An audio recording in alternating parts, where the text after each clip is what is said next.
Assalamualaikum warahmatullahi wabarakatuh. Alhamdulillah wassalatu wassalamu ala Rasulillah wa ala alihi wa ashabihi wa man walah ma ba'du. Anggota grup Dirasat Islamiyah yang semoga senantiasa dirahmati Allah Subhanahu wa taala. Pada sesi ini kita masih mengkaji pernyataan muallif wa talaqu marratan sharihun wa kinayah.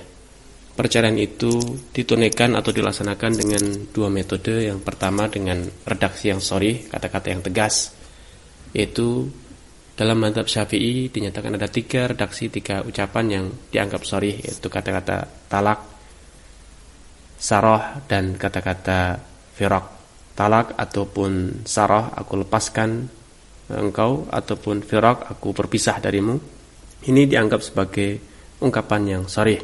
Sedangkan selainnya itu dianggap sebagai kinayah.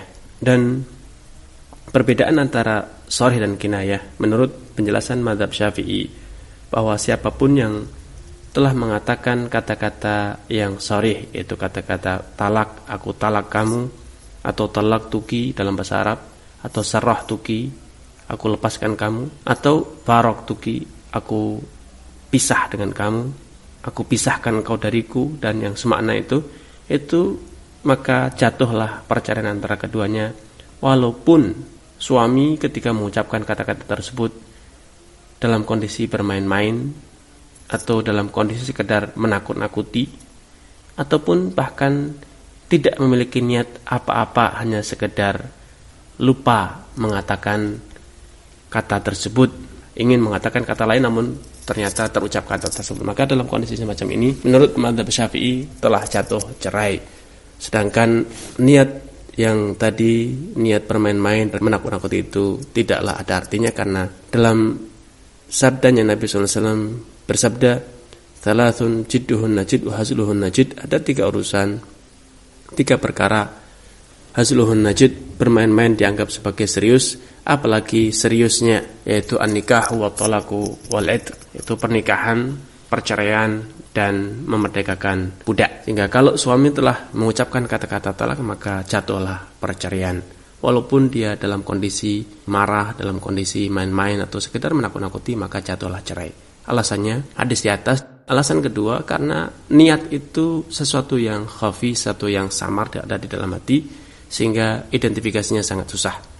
Hingga betapa sering orang sebetulnya dia betul-betul ingin menceraikan, tapi ketika telah terucap dia menyesal, akhirnya dia mencari alasan untuk bisa kembali kepada istrinya. Apalagi ketika dia menceraikan seringkali dalam kondisi emosi. Ketika emosinya telah reda, maka dia mulailah menyesal dan akhirnya mencari-cari alasan.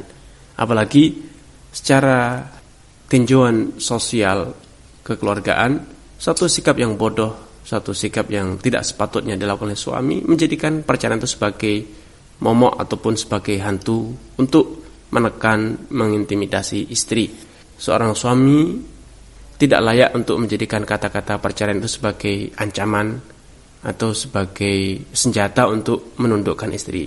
Suami yang baik adalah suami yang mampu menundukkan istri dengan kebaikannya, dengan akhlaknya yang luhur, dengan tutur katanya yang santun, dengan kemampuannya berretorika, menjelaskan suatu masalah. Itulah suami yang baik.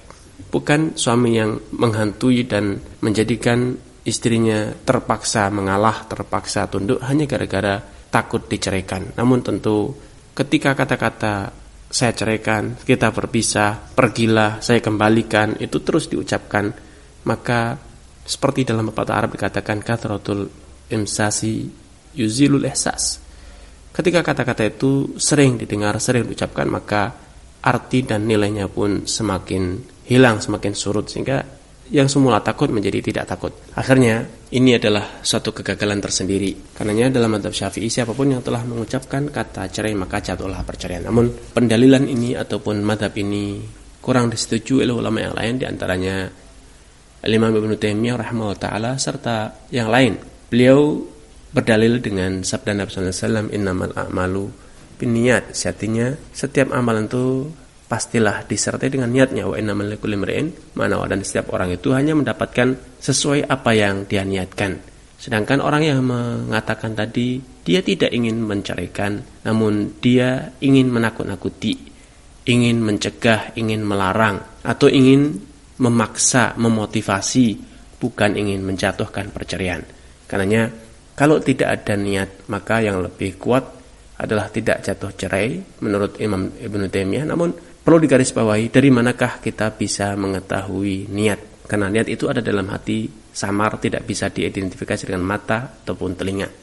Karenanya walaupun secara tinjauan dalil pendapat ini cukup kuat, namun untuk prakteknya lagi-lagi sepenuhnya dikembalikan kepada kejujuran suami dan kejujuran istri dalam mengabarkan tujuan dari ucapan dia mengatakan kata-kata cerai. Apakah betul-betul ingin sebatas menakut-nakuti atau betul-betul ingin menceraikan namun kemudian menyesal. Nah, itu hal semacam ini dikembalikan kepada niat masing-masing dan kejujuran masing-masing kepada Allah SWT. Sedangkan seorang qadhi, seorang mufti, ketika berhadapan dengan kasus semacam ini, dia hanya bisa menghukumi sebatas apa yang nampak, apa yang dia dengar, dan maksimal hanya bisa berpegangan dengan indikator-indikator yang ada sebelumnya ketika dia marah, ketika dia emosi, tersinggung, perselisihan pendapat, cekcok.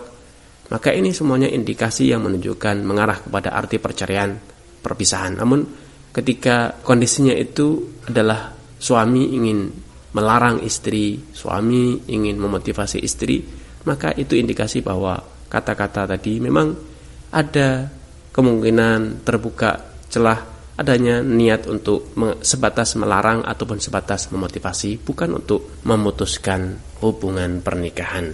Wallahu ta'ala a'lam.